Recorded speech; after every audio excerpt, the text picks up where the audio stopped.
Olá, boa noite. Meu nome é Camila, sou do Ministério Esperança de Israel.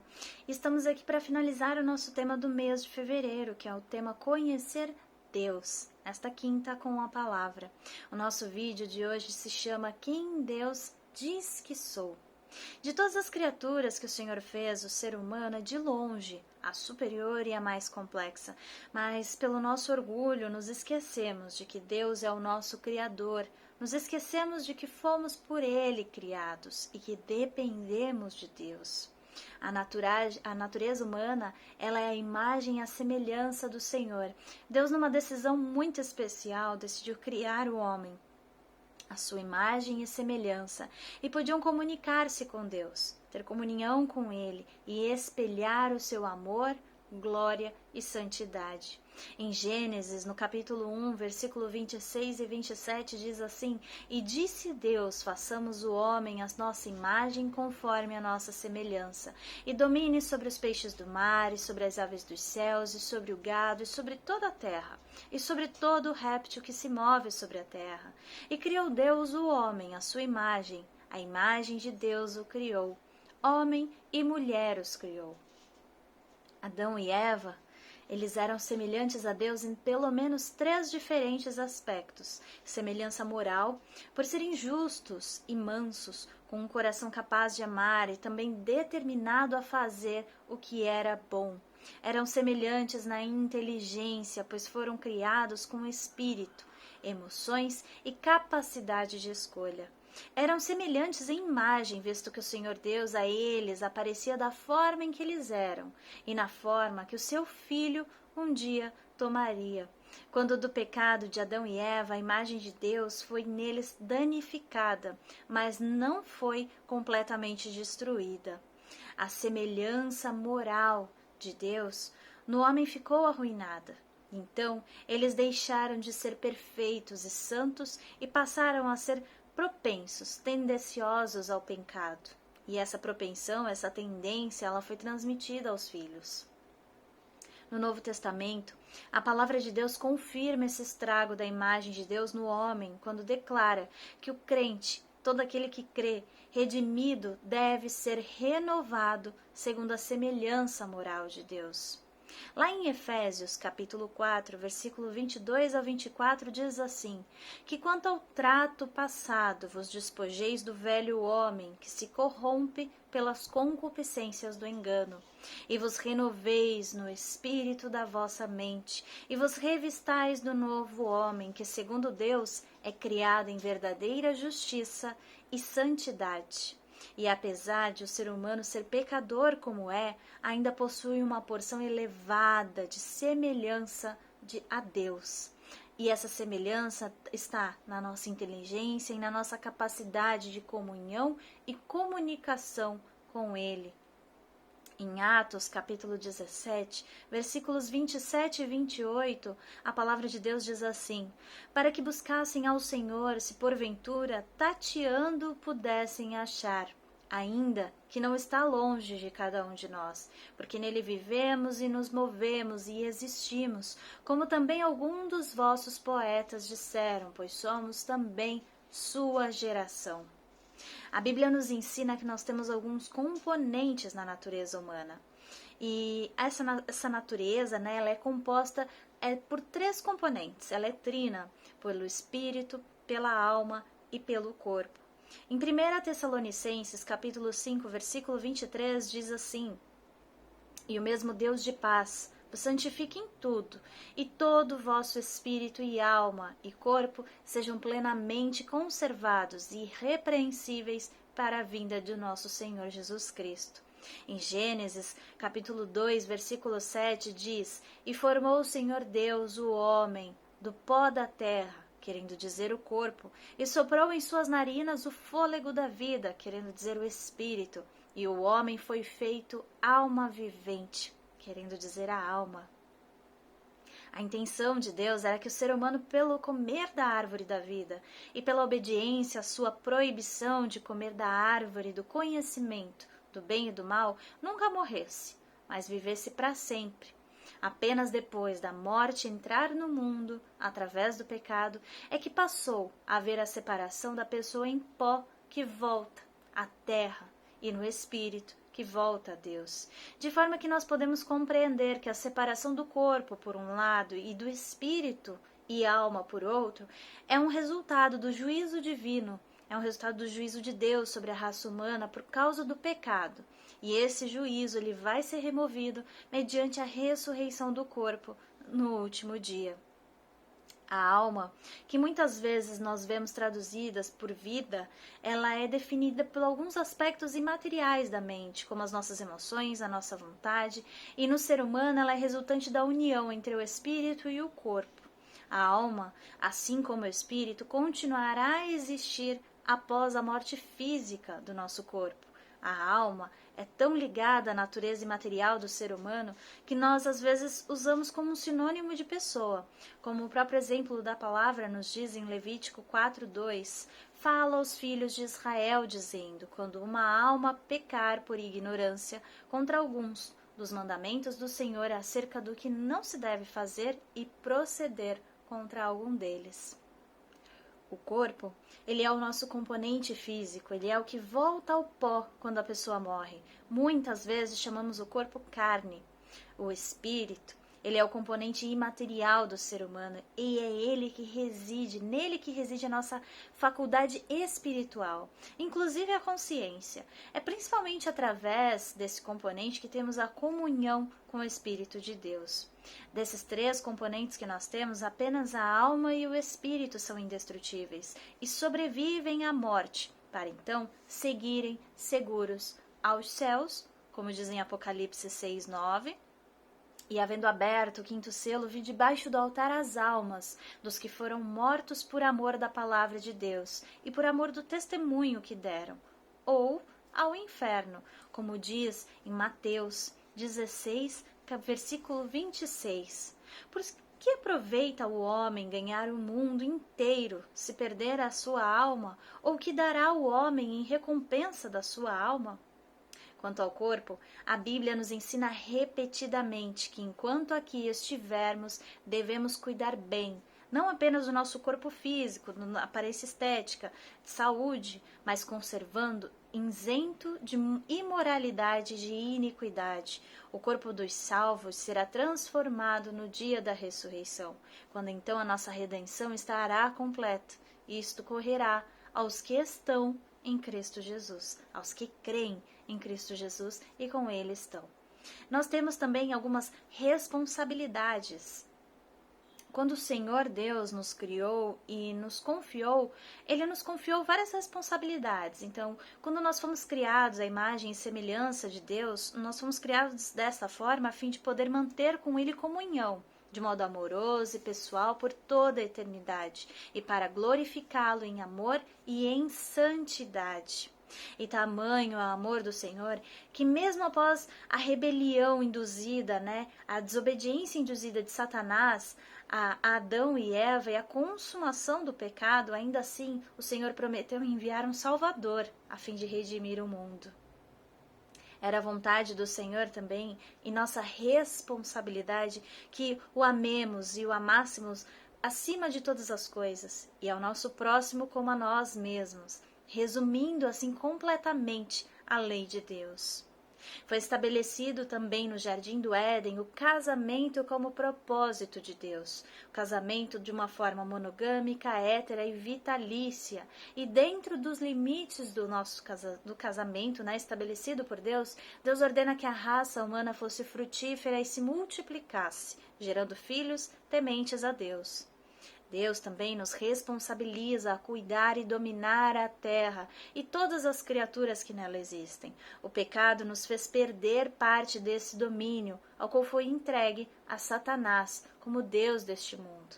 Ainda assim, o Senhor Deus espera que nós nos dediquemos a cuidar e dedicar tudo da terra a Ele, a administrar a sua criação de modo a glorificá-lo.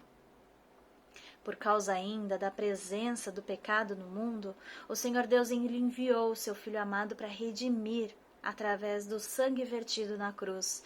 E a nós compete transmitir a mensagem do amor redentor de Deus, pois fomos chamados para sermos testemunhas de Cristo e da sua salvação até os confins da terra.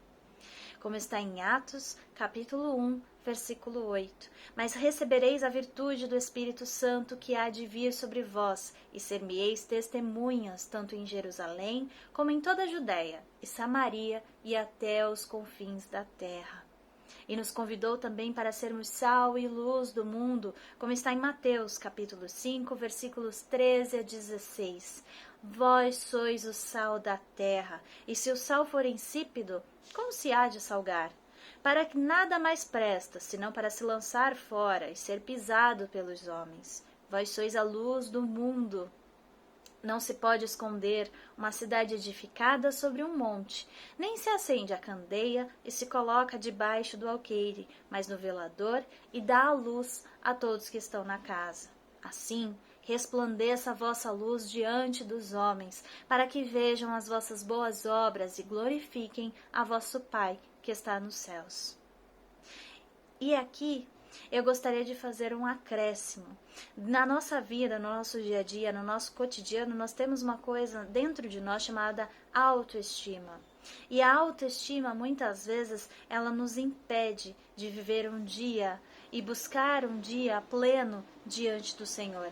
Porque nós temos realmente, como seres humanos, como pessoas, a oscilação. Nós temos os dias que têm mais dificuldades, os dias com mais facilidades, os dias mornos, que não tem nem nada de difícil ou desafiador para cumprir. Mas a autoestima, ela é uma coisa humana, biológica, ela pode ser causada por muitos motivos, independente da forma como você esteja se sentindo hoje, como você se sentiu ontem, ou como talvez você possa se sentir amanhã. É importante te contar que a palavra de Deus, na palavra de Deus existe uma declaração do que Deus diz que nós somos. E diferente das nossas emoções que mudam e oscilam dia a dia, a palavra de Deus, ela não passa e ela não perece e ela não muda. E na palavra de Deus diz assim: você é filho de Deus. Em Romanos capítulo 8, versículo 16, Deus diz que o próprio Espírito testemunha ao nosso espírito que somos filhos de Deus. A palavra diz que nós somos co-herdeiros com Cristo, ainda em Romanos capítulo 8, versículo 17. E se nós somos filhos, somos logo herdeiros, também herdeiros de Deus e co-herdeiros de Cristo, se é certo que com ele padecemos, para que também com ele sejamos glorificados. Você foi resgatado da mão do inimigo, como está em Salmos 107, 2. Digam-nos remidos do Senhor, os quais ele remiu da mão do inimigo. Você é perdoado, como está em Colossenses 1, 13 e 14, e que Deus nos tirou do poder das trevas e nos transportou para o reino do seu Filho amado, em quem temos a redenção, a saber, a remissão dos pecados. Você é salvo pela graça através da fé, como está em Efésios 2, 4 e 5. Mas Deus, sendo rico em misericórdia, pelo seu muito amor com que nos amou, estando nós ainda mortos em nossos delitos, nos vivificou juntamente com Cristo, e pela graça sois salvos. Você é justificado pela fé, como está em Romanos 5:1. Justificados, pois, pela fé, tenhamos paz com Deus, por nosso Senhor Jesus Cristo.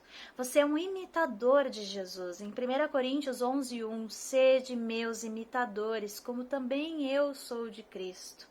Você é a demonstração da justiça de Deus em Cristo, como está em Romanos 1,17. Porque no Evangelho é revelada de fé em fé a justiça de Deus, como está escrito, mas o justo viverá da fé. Você é transformado constantemente pelo renovo da sua mente, pelo renovo do seu entendimento, como está em Romanos 12:2. E não vos conformeis a este mundo, mas transformai-vos pela renovação da vossa mente, para que experimenteis qual seja a boa, agradável e perfeita vontade de Deus. Você e o seu conhecimento são cativos a Cristo, como está em 2 Coríntios 10:5.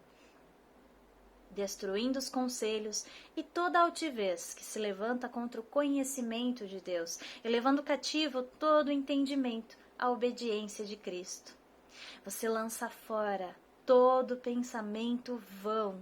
Salmo 73, 18, domínio da mente. Certamente tu os pões em lugares escorregadios, tu os lanças para a ruína. Você vive, mais uma vez, reforçando pela fé e não pelo que vê, como está em Romanos 1,17. Porque nele se descobre a justiça de Deus de fé em fé, como está escrito. Mas o justo viverá pela fé. Você crê além do que você vê, como está em Romanos 4, versículo 18. Abraão, contra toda esperança, em esperança creu, tornando-se assim pai de muitas nações, como foi dito a seu respeito. Assim será a sua descendência. Você diariamente derrota o inimigo, como está em 1 João 4,4. Filhinhos, vocês são de Deus e os venceram, porque aquele que está em vocês é maior do que aquele que está no mundo. Você possui a confiança para vencer pelo sangue de Jesus. Hebreus 10, 19. Portanto, irmãos, visto que temos plena confiança para entrar no Santo dos Santos pelo sangue de Jesus. Você estabelece a palavra e o reino de Deus na terra, como está em Mateus 6,10. Venha o teu reino, seja feita a tua vontade, assim na terra como no céu. Você é mais que vencedor, como está em Romanos 8,37. Mas em todas estas coisas somos mais que vencedores por aquele que nos amou. Você é um herdeiro da vida eterna. Mateus 19, 29. Receberão 100 vezes mais e herdarão a vida eterna. Você é uma autoridade sobre o inimigo. Mateus 10, 1. E chamando a si os seus discípulos, 12 discípulos, deu-lhes autoridade sobre espíritos imundos, para que expulsarem e para curarem toda sorte de doenças e enfermidades. Você é abençoado por toda a sorte de bênçãos, como está em Efésios 1, 3. Bendito Deus e Pai de nosso Senhor Jesus Cristo, o qual nos abençoou com todas as bênçãos. Você é protegido na sua entrada e na sua saída, como está em Salmos 121, 8. O Senhor guardará a tua entrada e a tua saída, desde agora e para sempre. Você está por cima e não por baixo, como está em Deuteronômio 28, 13. E o Senhor te porá por cabeça e não por cauda, e só estarás por cima e não por baixo. Você é liberto das garras do inimigo, como está em 1 Samuel 17, 37. Disse mais Davi: o Senhor, que me livrou das garras do leão e das garras do urso, me livrará da mão deste filisteu. Então disse Saul a Davi: vai, e o Senhor seja contigo. Você é guardado em segurança por onde quer que você for, como está em Salmos 23. Ainda que eu ande pelo vale da sombra da morte, não temerei mal algum, porque tu estás comigo, a tua vara e o teu cajado me consolam. Você aperfeiçoa a força de Deus em você. Em 2 Coríntios 12, 9, e ele me disse: a minha graça te basta, porque a minha força se aperfeiçoa na fraqueza. Você é a coroa criada pelas mãos de Deus, como está em Gênesis 2, 7, que nós lemos. E formou o Senhor Deus o homem do pó da terra, e soprou-lhe nas narinas o fôlego da vida, e o homem tornou-se alma vivente. Você foi comissionado por Deus para dominar o mundo, como está em Gênesis 1, 26. Domine ele sobre os peixes do mar, sobre as aves dos céus, sobre os animais domésticos e sobre toda a terra, e sobre todo réptil que se arrasta sobre a terra. Você é o embaixador de Cristo na terra, como está em 2 Coríntios 5, 20. Portanto, somos embaixadores de Cristo, como se Deus estivesse fazendo seu apelo por nosso intermédio. Por amor a Cristo, lhes suplicamos, reconciliem-se com Deus. Você é a luz que ilumina o mundo, como está em Mateus 5,15. E também ninguém acende uma candeia e a coloca debaixo de uma vasilha. Pelo contrário, coloca no lugar apropriado, e assim ilumina a todos os que estão na casa. Eu agradeço a tua companhia esse mês, eu agradeço a tua companhia nesse vídeo e eu te convido a retornar no próximo Quinta com a Palavra. Que Deus abençoe seu dia, sua vida e sua família e que essas palavras elas possam ficar gravadas no teu coração para o dia da necessidade.